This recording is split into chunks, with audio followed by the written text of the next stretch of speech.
TV Hanagal ಚಾನಲ್ಗೆ ಸ್ವಾಗತ. ಹಾವೇರಿ ಜಿಲ್ಲೆ ಹನಗಲ್ ತಾಲೂಕು ಹನಗಲ್ ಪಟ್ಟಣದಲ್ಲಿ ದಿನಾಂಕ 12/4/2025 ಶನಿವಾರ ಬೆಳಗ್ಗೆ ಸರಿಯಾಗಿ 6 ಗಂಟೆಗೆ KSRTC ಬಸ್ ಸ್ಟ್ಯಾಂಡಿನಲ್ಲಿ ಸ್ವಚ್ಛ ಭಾರತ ಅಭಿಯಾನವನ್ನು ಹಮ್ಮಿಕೊಳ್ಳಲಾಗಿತ್ತು. ಚಾಲನೆಯನ್ನು ನೀಡಿದವರು ಹಾವೇರಿ ಜಿಲ್ಲೆ ಹನಗಲ್ ತಾಲೂಕು ಹನಗಲ್ ಶಾಸಕರಾದ ಶ್ರೀನಿವಾಸ ಮಾನ್ಯ ಸಾಹೇಬರು ಮತ್ತು ನಮ್ಮ ಸ್ವಚ್ಛ ಭಾರತ ಅಭಿಯಾನದಲ್ಲಿ ಹನಗಲ್ ತಾಲೂಕು ತಹಶೀಲ್ದಾರ್ ಮೇಡಮ್ ಆದ ರೇಣುಕಾ ಮೇಡಮ್ ಅವರು ಮತ್ತು ಮುನ್ಸಿಪಾಲ್ಟಿ ಅಧ್ಯಕ್ಷರು, ಉಪಾಧ್ಯಕ್ಷರು ಹಾಗೂ ನಮ್ಮ ಚೀಫ್ ಆಫೀಸರ್ ಎಲ್ಲರೂ ಸ್ವಚ್ಛ ಭಾರತ ಅಭಿಯಾನದಲ್ಲಿ ಹಮ್ಮಿಕೊಂಡಿದ್ದರು. ಮಯೂರ್ ಟಿವಿ ಹನಗಲ್ ಚಾನೆಲ್ಗೆ ಸ್ವಾಗತ.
ಇವತ್ತು ಬೀದಿ ನಾಟಕದ ಮುಖಾಂತರ, ಭಾಷಣದ ಮುಖಾಂತರ ಹಾಗೂ ಕೈಮುಂಗಮಯ ಕಾರ್ಯಕ್ರಮಗಳ ಮುಖಾಂತರ ಜಾಗೃತಿ ಕಾರ್ಯಕ್ರಮಗಳ ಸಾರ್ವಜನಿಕರಿಗಾಗಿ ನಮ್ಮ ಹನಗಲ್ ಪ್ರತಿಯೊಬ್ಬರು ಕಾರ್ಯಕ್ರಮಗಳನ್ನು ಏರ್ಪಡಿಸಿದ್ದಾರೆ.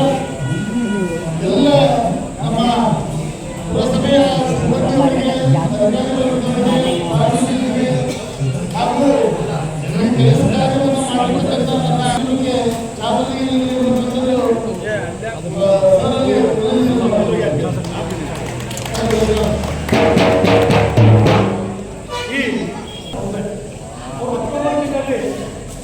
ಅಕ್ಟೋಬರ್ 2 ಬುಧವಾರ ಬಂತು. ಆ ಬುಧವಾರದಿಂದ 5 ವಾರಗಳವರೆಗೆ ಇಡೀ ತಾಲೂಕಿನ ಎಲ್ಲ ಗ್ರಾಮ ಪಂಚಾಯತಿಯನ್ನು ಪುರಸಭೆಯಲ್ಲಿ ಪ್ರಾರಂಭ ಮಾಡಬೇಕು ಅಂತ ಹೇಳಿ ಆ 5 ವಾರಗಳನ್ನು ನಾವು ವರ್ಷಪೂರ್ತಿ ಮಾಡೋಣ ಅಂತೇಳಿ ಮಾಡಿದ್ವಿ. ಅದೀಗ 25ನೇ ವಾರಕ್ಕೆ ಬಂದುಬಿಟ್ಟಿದೆ. ಈ ಒಂದು ಅದ್ಭುತ